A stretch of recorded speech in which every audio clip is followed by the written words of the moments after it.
Hello, good afternoon, Mr. de Zayas. Good afternoon. Very nice meeting you again. Indeed. Do you Invite me again, I'll come. Thank you.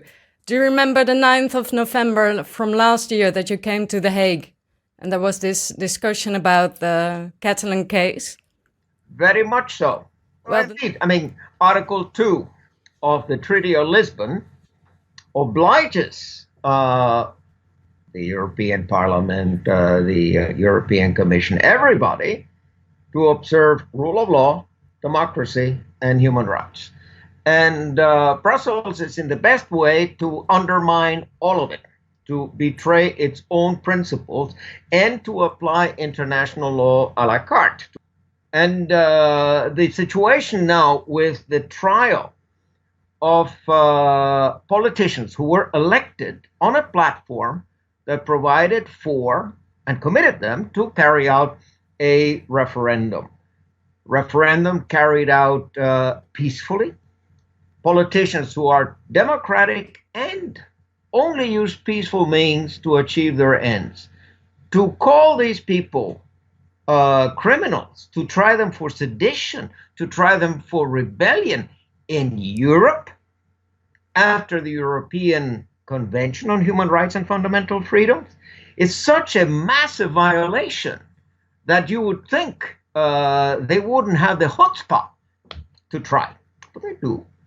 And this is a matter that has to be brought to the European Court of Justice in Luxembourg, has to be brought to the European Court of Human Rights in Strasbourg, and it has to be brought to the Human Rights Committee. You know, I used to be secretary of the Human Rights Committee and chief of the Petitions Department.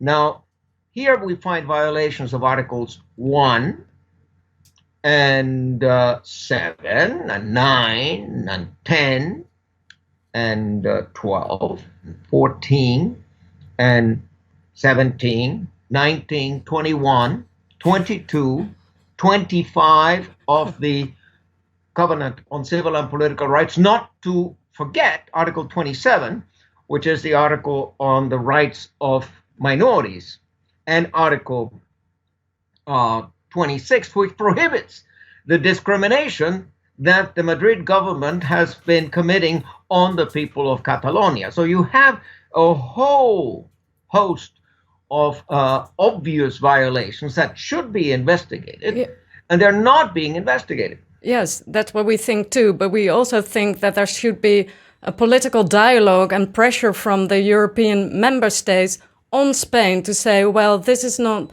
how we do things in the European Union. And that's why we started the petition.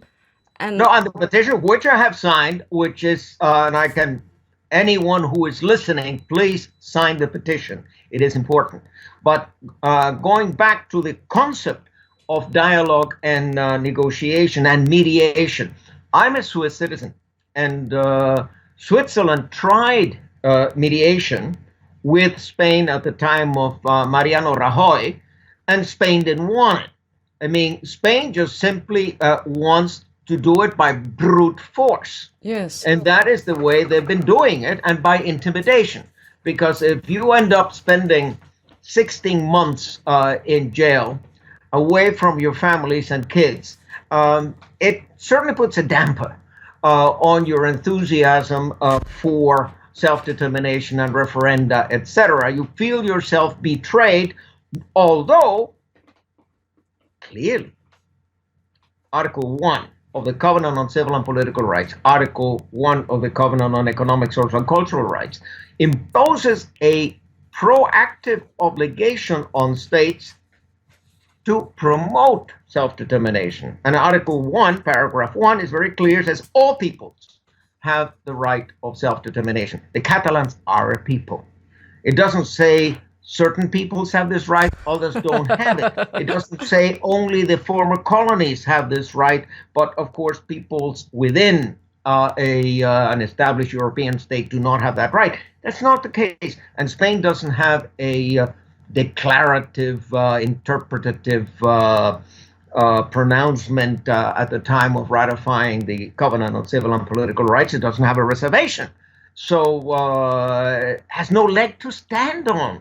Besides, Article 10, paragraph 2, Article 96 of the Spanish Constitution incorporates international law and says very clearly that Spanish law has to be interpreted in the light of international law and in particular human rights law. Here you have it, classic violation. But of course, the court doesn't want to listen to me. The court doesn't want to listen to David Kay, the rapporteur on freedom of expression, either. I mean, we have nothing to say. They've already decided how they want to. So now you're talking about the trials that start on this Tuesday. Yes. No, the whole thing is a scandal. And it's a scandal because the silence from Brussels is deafening. Yeah. So that's what I want to say is, please, everybody sign the petition. You can find it on catalansegevangenen.petities.nl. Thank you so much, Mr. de Zayas, and see you soon. You have my support. Thank you.